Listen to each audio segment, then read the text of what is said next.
नमस्कार, आप लाइव तस्वीरें देख पा रहे हैं आप पानीपत के सिविल अस्पताल से, जहां पर जन सेवा दल के द्वारा कोरोना से जान गंवा चुके लोगों को श्रद्धांजलि दी जा रही है। मौन रख करके 2 मिनट का मौन रखा गया है और जितने भी ज़िले के अंदर कोरोना की जिनकी डेथ हुई थी, उनकी मौत हो चुकी थी, तो उन लोगों को आज श्रद्धांजलि दी जा रही है। साथ के साथ हम बताना चाहेंगे कि कुछ दिन पहले जन सेवा दल की एक टीम हरिद्वार भी पहुंची थी। अस्थियों का विसर्जन करने के बाद यहां पर फिर से उनको, जो कोरोना से जिनकी डेथ हुई थी, उनको श्रद्धांजलि आज दी जा रही है और पूरी जानकारी है इनके द्वारा और क्या क्या किया जाना है, आज जिनके जानकारी भी हम आपके बीच में साझा करेंगे। फ़िलहाल लाइव तस्वीरें देख पा रहे हैं आप सिटी तहलका के माध्यम से, और इनके द्वारा एक पहल और की जाएगी कि जिन बच्चों के, जो छोटे बच्चे हैं, उनके पेरेंट्स की किसी की मौत हो चुकी है, तो उनके लिए भी कुछ सहायता इनकी तरफ से की जाएगी। तो जन सेवा दल के सदस्य हैं चमनलाल गुराटी, इनसे जानेंगे कि आज मौन रखा गया है कोरोना से जिनकी डेथ हुई थी। ओम शांति शांति शांति। आज कोरोना से जिनकी भी मृत्यु हुई है, उनकी आत्मा की शांति के लिए जन सेवा दल के सभी सेवादारों ने 2 मिनट के लिए मौन किया, मौन रखा और भगवान से प्रार्थना की।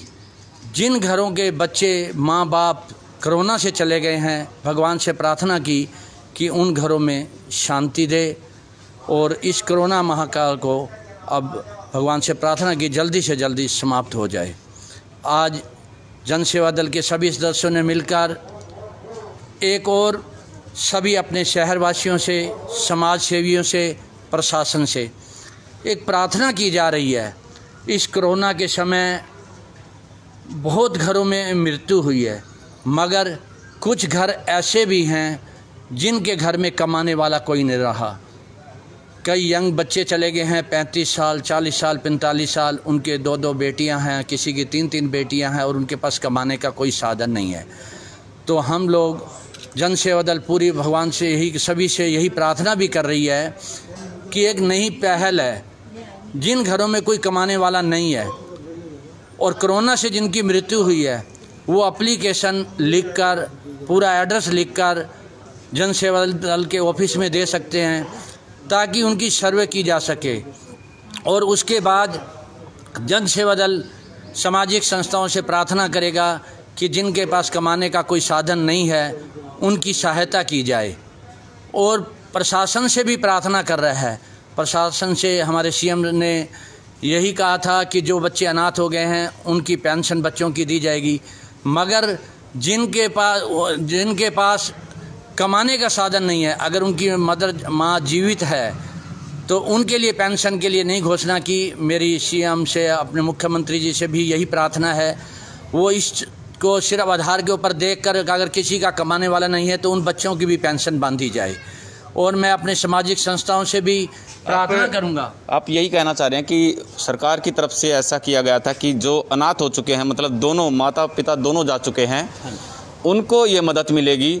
लेकिन ऐसी भी चीज़ें होती है कि जो पिता होता है, मेन चीज़ है कि भाई वही कमाने वाला होता है। वाइफ होती है, वो हाउस वाइफ होती है, घर का ही काम करती है, वो कमाई का जरिया उनके पास भी नहीं है। तो आप लोग चाहते हैं कि भी उनको मदद ज़रूर दी जाए। हाँ, मैं यही आपसे प्रार्थना कर रहा हूँ, जिनके पिता चले गए हैं और कमाने का घर में कोई भी नहीं साधन है, तो उन बच्चों की भी सहायता की जाए प्रशासन से भी। यही मेरी अनुरोध है। और मैं सामाजिक संस्थाओं से भी प्रार्थना पुनः कर रहा हूँ कि आप लोग जन सेवा दल का सहयोग करें। जन सेवा दल ऐसे घरों के पूरी तरह से जांच करेगा कि जिस घर में कोई कमाने वाला नहीं है, उनकी सहायता की जाए। और हम जन सेवा दल ये कार्य अकेले नहीं कर सकते, सभी सामाजिक संस्थाएं हमारे साथ मिलजुल कर इस सेवा में आगे आएँ, ताकि जो लोग कोरोना से चले गए हैं, उनके घरों में इतना दुख है, कम से कम उनके परिवार का गुजारा हो सके, उनके बच्चे पढ़ लिख सकें। तो मैं पुनः सभी सामाजिक संस्थाओं से यही प्रार्थना कर रहा हूँ और अपने साथियों से भी यही कह रहा हूँ कि मिलजुल कर इस सेवा में आगे बढ़ें। धन्यवाद जी। तो जन सेवा दल की तरफ से जो ये कोरोना से जिनकी डेथ हो चुकी है उन लोगों को श्रद्धांजलि दी गई है 2 मिनट का मौन रख के। और एक और भी है जिनकी डेथ हुई थी, उनको कुछ आर्थिक मदद भी है वो दी जा रही है। किन के द्वारा दी जा रही है वो भी हम आपको क्या हुआ था? उन्होंने कोरोना टेस्ट करवाया था सरकारी हॉस्पिटल में, तो उनके नाक में तिल्ली लग गई थी, उससे इन्फेक्शन बन गया और उनकी डेथ हो गई। डेथ हो चुकी। उनको बतेरा दिखाया पर तो ठीक नहीं हुई।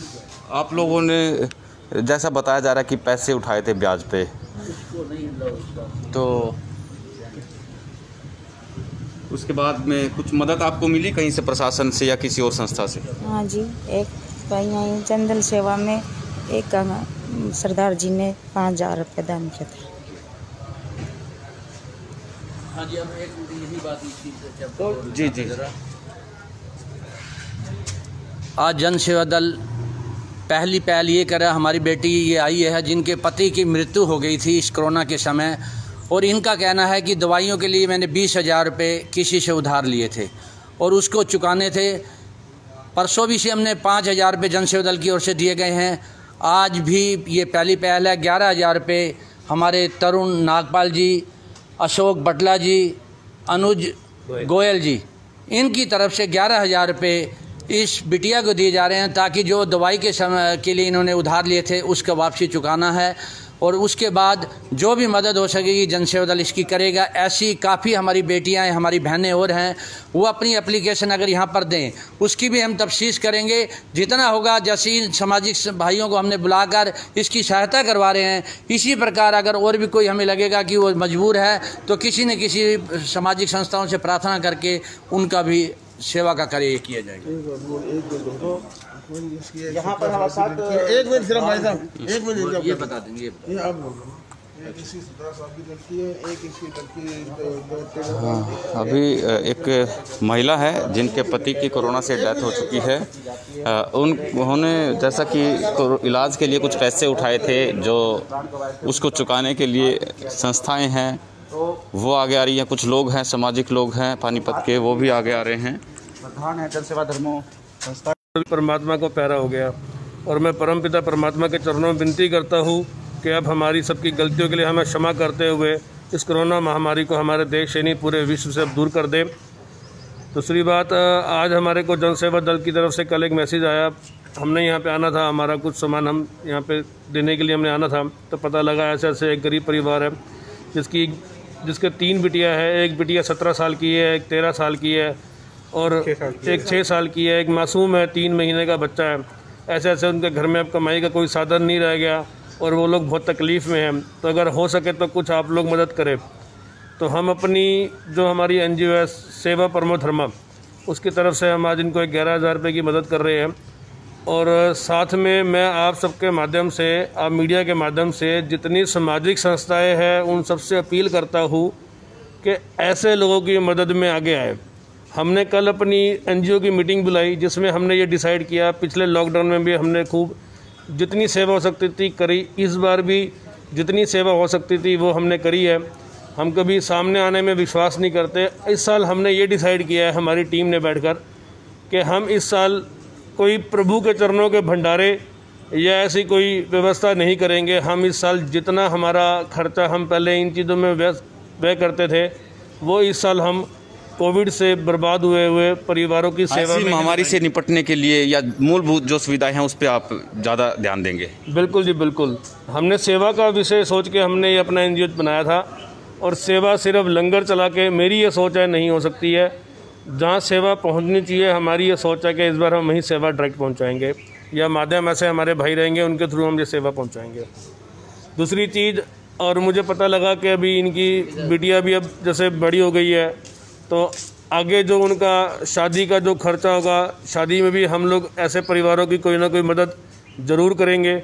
और अगर इनके कोई बच्चे इस समय स्कूल पढ़ रहे हैं तो उनको भी हम लोग स्कूल में जो शिक्षा के लिए है उसके अंदर हम बढ़िया से बढ़िया तरीके से इनको शिक्षा दिलवाने में पूरा प्रयास करेंगे। मीन्स हम इनके बच्चों को एक प्रकार से बढ़िया शिक्षा दिलवाने के लिए प्रतिबद्ध है। तो ऐसे लोग जो आ रहे हैं इनको भी आप कोरोना वॉरियर्स बोल सकते हैं, क्योंकि आजकल जैसा कोरोना के टाइम पे लूट मार जारी है, लोग मौका नहीं छोड़ रहे पैसा कमाने का, और ऐसे लोग भी हैं जो निस्वार्थ भावना से इन लोगों की मदद कर रहे हैं जो कोरोना से जिनकी डेथ हो चुकी है। और आगे भी इन्होंने बताया कि अगर जो इनके बच्चों को शादी इनकी गुड़िया की होती है या बच्चों को पढ़ाई को लेकर के भी हम लोग जिम्मेदारी लेते हैं, और आगे और लोगों से भी ऐसे ही उम्मीद किया कि भी और लोग भी आगे आएँ। और साथ ही साथ इन्होंने बताया कि जिस तरह भंडारे लगाते हैं या भोजन की व्यवस्था करते हैं तमाम जगह पर, उसको ना करके अब की बार सिर्फ कोरोना को जो हराने के लिए हमें चाहे जितना प्रयास करना पड़े, दवाइयों को लेकर हो, सामान वितरण को लेकर के है, लेकिन इनका मेन फोकस कोरोना को हराने के लिए रहेगा। फिलहाल के लिए बस इतना ही। आप देखते रहें सिटी तहलका, सच के साथ। नमस्कार।